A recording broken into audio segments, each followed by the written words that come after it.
غرناطہ کی مسجدوں میں اجتماعی اذان ہوتی تھی۔ مؤذن مینار پر کھڑے ہو کر ایک ہی وقت میں ایک ہی طرز میں اذان دیتے تھے اور حی علی الفلاح کی آواز پتھریلی گلیوں اور سرخ کپریل کی چھتوں سے ٹکراتی ہوئی پورے شہر میں پھیل جاتی تھی۔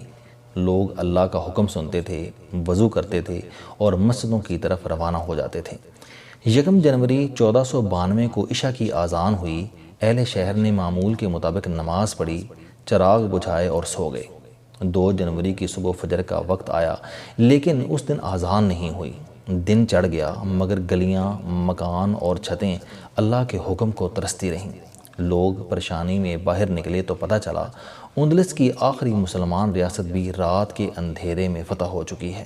ابو عبداللہ محمد شہر کی چابیاں فرڈینڈ اور ملکہ زبیلہ کے حوالے کر کے الحمرا خالی کر گیا ہے اور شہر اب عیسائی فوجیوں کے قبضے میں ہے۔ لوگ حیرت سے ایک دوسرے کی طرف دیکھنے لگے اور پھر اچانک پورے شہر میں چرچ کی گھنٹیاں بجنے لگیں۔ لوگوں کی نظریں گھنٹیوں کا پیچھا کرتے کرتے مسجدوں کے میناروں سے اٹک گئیں۔ شہر کی ہر مسجد کے مینار پر چرچ کی گھنٹیاں لگ چکی تھیں اور جہاں کل مؤذن ہوتے تھے وہاں اب پادری گھنٹیاں بجا رہے تھے۔ پورے شہر نے گریبان پھاڑے اور دھاڑے مار کر رونا شروع کر دیا۔ یورپ میں مسلمانوں کی آخری ریاست ختم ہو چکی تھی۔ سقوط غرناطہ کے بعد مسلمانوں کو 2 آپشن دیے گئے: ملک چھوڑ دیں یا پھر عیسائیت قبول کر لیں۔ لاکھوں مسلمان مراکش اور ترکی شفٹ ہو گئے اور ہزاروں نے جھوٹ موٹ کی عیسائیت قبول کر لی۔ یہ گھروں سے باہر عیسائی ہوتے تھے لیکن جو ہی صحن میں داخل ہوتے تھے بش سے بشیر اور ڈیوڈ سے محمد داؤد بن جاتے تھے۔ وہ چھپ کر نماز بھی پڑھتے تھے اور قرآن مجید بھی۔ یہ سلسلہ زیادہ عرصے تک نہ چل سکا۔ مخبری ہو گئی اور فرڈینڈ نے مشکوک مسلمانوں کے لیے سور کا گوشت لازم قرار دے دیا۔ جو کھا گیا وہ بچ گیا، جس نے انکار کیا وہ مارا گیا۔ یہ سلسلہ بھی 100 سال تک چلتا رہا۔ 1609 عیسوی میں بادشاہ نے مسلمانوں کی پوری نسل کو ملک بدر کر دیا۔ یوں بیچارے مسلمان عیسائی ہونے کے باوجود جلاوطن ہو گئے۔ تاہم یہ جاتے جاتے قرآن مجید، احادیث کی کتابیں، آباء و اجداد کا شجرہ اور اپنا حال دل گھروں کی دیواروں میں چھپا گئے۔ یہ اوراق آج تک پرانی عمارتوں کی دیواروں سے نکلتے ہیں اور پڑھنے والوں کو خون کے آنسو رلاتے ہیں۔ اس دوران 500 سال تک غرناطہ میں نماز اور اذان پر پابندی رہی، یہاں تک کہ 2003 آیا اور حکومت نے غرناطہ میں مسجد بنانے اور اذان دینے کی اجازت دے دی۔ اور آپ اللہ کی حکمت دیکھیے، 1 جنوری 1492 کو غرناطہ میں آخری اذان عشاء کی تھی اور 2003 میں 511 سال بعد غرناطہ کی فضا میں پہلی اذان فجر کی تھی۔ یوں اللہ نے اپنے نام کا ٹوٹا ہوا دھاگا 500 سال بعد وہیں سے جوڑ دیا جہاں سے اسے توڑنے کی کوشش کی گئی تھی، اور آج غرناطہ میں اسلام اپنی نشت ثانیہ کے عمل سے گزر رہا ہے۔ اسپین کے باشندے اسلام بھی قبول کر رہے ہیں اور ملک میں اللہ کا پیغام پھیلا رہے ہیں، اور ان لوگوں میں یاسین بھی شامل ہے۔ یہ یاسین کون ہے میں آپ کو بتاؤں گا، لیکن ہم یاسین سے کیسے ملے یہ کہانی زیادہ دلچسپ ہے۔ ہم 70 لوگوں کا گروپ 22 مئی کو اسپین کے وزٹ پر آیا۔ یہ پاکستان سے آئی بیکس کا اسپین کا پہلا ٹور تھا۔ شینجن ممالک پاکستانیوں کو گروپ ویزے نہیں دیتے، لیکن اسپین ایمبیسی نے ہمارے گروپ کو پہلی مرتبہ اکٹھے ویزے دیے اور یوں ہم 70 لوگ اسپین پہنچ گئے۔ ہمارے ساتھ فیملیز بھی تھیں، بچے بھی، نوجوان بھی اور بزرگ بھی، اور یاسین ہمارا گائیڈ تھا۔ یہ نو مسلم ہے، اس کا والد کیوبن اور والدہ اسپینش ہے۔ یاسین نے اسلام قبول کیا اور ہم سے 1000 درجے بہتر مسلمان بن گیا۔ یہ کیا خوبصورت تلاوت کرتا ہے اور اسلام کی کیا خوبصورت تشریح کرتا ہے۔ یہ میرے بیٹے شمائل کی دریافت تھا۔ یہ دونوں فروری میں گروپ کے لیے ہوٹل اور حلال ریسٹوران تلاش کرتے رہے اور آخر میں ایک دوسرے کے دوست بن گئے۔ یاسین واقعی ہیرا انسان ہے۔ اس نے گروپ کی دل و جان سے خدمت کی۔ ہم غرناطہ پہنچے تو یہ ہمیں ہر اس جگہ لے گیا جہاں سے 500 سال پہلے اسلام کو نکالنے کی جسارت کی گئی تھی، مگر اسلام وہاں واپس آ گیا اور آ کر کمال کر دیا۔ ہم الحمرا میں اس گیٹ کے سامنے بھی گئے جہاں سے ابو عبداللہ محمد نے اپنے خاندان کے ساتھ دنیا کے خوبصورت ترین محل کو الوداع کہا تھا۔ دنیا میں ہزاروں محل ہیں، ہزاروں نئے بھی بنے گے، لیکن الحمرا صرف ایک ہے اور یہ ایک ہی رہے گا۔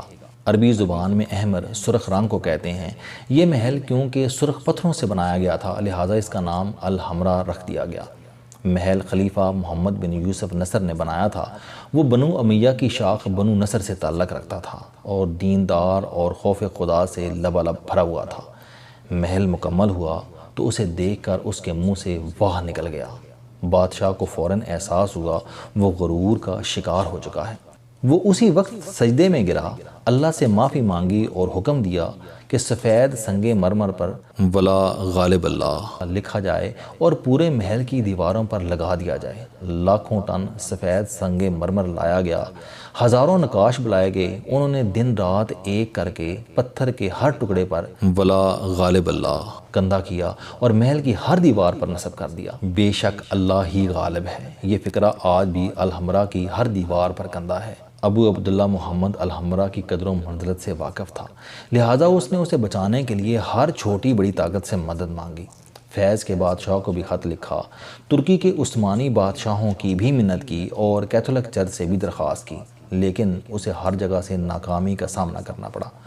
دنیا میں کسی نے اس کی مدد نہیں کی، لیکن ایک ذات تھی جس نے الحمرا کی حفاظت کا فیصلہ کر رکھا تھا، اور وہ تھا ہمارا پروردگار رب کائنات۔ اس نے اس محل کو زمین بوس نہیں ہونے دیا، لہٰذا آج بھی الحمرا کی دیواروں پر ولا غالب اللہ کی گواہی دے رہی ہے۔ عیسائی دنیا کے قلب میں موجود مسلمانوں کی اس آخری نشانے کی ہر دیوار پر قرآنی آیات لکھی ہیں اور عیسائی دنیا ان آیات کی حفاظت کر رہی ہے۔ الحمرا کی دیواروں پر کندہ آیات کو چھونے پر پابندی ہے، حکومت اسے عالمی ورثہ کی حفاظت قرار دیتی ہے، لیکن یاسین کا دعویٰ ہے کہ یہ حکم حکومت نہیں اللہ کی طرف سے آیا تھا۔ اللہ نہیں چاہتا کہ کسی غیر مذہب کی بے وضو انگلیاں اس کے مقدس نام اور مقدس کلام کو چھوئیں، لہذا اس نے دیواروں کو ٹچ کرنے پر پابندی لگا دی۔ الحمرا آج بھی دنیا کو یہ پیغام دے رہا ہے کہ محل ہو، انسان ہوں یا پھر سلطنتیں ہوں، ان کی حفاظت اللہ کرتا ہے، لوگ اور حکومتیں نہیں۔ اور وہ لوگ کتنے بے وقوف تھے جو الحمرا کی حفاظت کے لیے انسانوں کی منتیں کرتے رہے۔ وہ ایک بار سجدے میں گر کر اللہ سے مدد مانگتے تو محل کے ساتھ ساتھ آج تک ان کی سلطنت کو بھی زوال نہ آتا۔ ہم نے الحمرا میں گھومتے ہوئے چپے چپے پر اللہ کے اس حکم کو محسوس کیا۔ الحمرا کا پانی کا نظام بہت شاندار تھا۔ دریائے ڈارو محل سے 150 فٹ گہرائی میں بہتا ہے۔ دنیا میں 800 سال قبل پانی کو گہرائی سے اونچائی تک پہنچانے کا کوئی بندوبست نہیں تھا، لیکن عربوں نے نہ صرف تازہ پانی الحمرا تک پہنچایا بلکہ پورے شہر کو بھی فراہم کیا۔ اس زمانے کے آرکیٹیکٹ پانی کے بہاؤ سے 6 میل الٹ چلے اور جہاں محل اور پانی کا بہاؤ برابر ہو گیا وہاں سے انہوں نے پانی کا چینل بنایا اور چھوٹی سی آبی شاخ محل کی طرف موڑ دی اور یوں تازہ پانی محل پہنچ گیا۔ اس سے انہوں نے آبپاشی بھی کی، فوارے بھی چلائے، غسل خانے بھی آباد کیے اور پانی کو گھما کر شہر میں پہنچایا۔ یوں پانی پورے شہر سے گھوم کر دوبارہ دریا میں شامل ہو گیا۔ آب رسانی کا یہ سسٹم آج 800 سال بعد بھی قائم دائم ہے۔ آج بھی الحمرا کے فوارے کشش ثقل سے چل رہے ہیں اور محل کے درختوں اور پودوں کی آبیاری بھی اسی سے ہو رہی ہے۔ ہمارے گروپ نے اسپین میں 10 دن گزارے۔ ہم میڈرڈ بھی گئے، تولیدو بھی، کرتبہ بھی، سیویا بھی، غرناطہ بھی، مورسیا بھی، علی کونتے بھی، ویلنشیا بھی اور بارسلونا بھی۔ ہم جہاں گئے لوگوں نے بڑی خوش دلی سے ہمارا استقبال کیا۔ یہ پاکستان سے ٹورسٹ کا پہلا گروپ تھا، لہٰذا ہمیں دیکھ کر پاکستانیوں کی آنکھوں میں خوشی سے آنسو آ جاتے تھے۔ یہ کہتے تھے کہ ہم نے آج تک یہاں صرف انڈین گروپ دیکھے ہیں۔ ہم آج اسپین کی گلیوں میں اردو سن کر کتنے خوش ہیں آپ تصور بھی نہیں کر سکتے۔ کاش پاکستان کے لوگ بھی اس عزت اور فخر کے ساتھ یورپ کی گلیوں میں پھر سکیں۔ ہم غرناطہ کے میئر فرانسسکو روڈ ریگوائز سے بھی ملے۔ ہمارے گروپ فیلو سیف اللہ ضیاء نے اسے پنجابی پگ گفٹ کی۔ میئر پگڑی پہن کر آفس سے باہر آ گیا اور دیر تک گروپ کے ساتھ تصویریں بنواتا رہا۔ میئر نے گروپ کو دعوت دی کہ آپ لوگ غرناطہ میں بزنس کریں، ہم آپ کو زمین بھی دیں گے اور قرضے بھی۔ ہمیں بزنس مینوں کی اشد ضرورت ہے۔ ہم نے اسے وعدہ کیا کہ ہم ستمبر میں بزنس مینوں اور سرمایہ کاروں کا گروپ لے کر غرناطہ آئیں گے۔ اس نے خوشی سے ہاتھ ملایا اور کہا کہ آپ لوگ آئیں، میں شہر کے تاجروں اور سرمایہ کاروں کو آپ کے سامنے بٹھا دوں گا تاکہ غرناطہ میں بھی ایک چھوٹا سا پاکستان بن سکے۔ السلام علیکم دوستو، علم دوستی چینل بنانے کا مقصد موٹیویشنل اور زندگی بدل دینے والی کہانیاں آپ تک پہنچانا ہے۔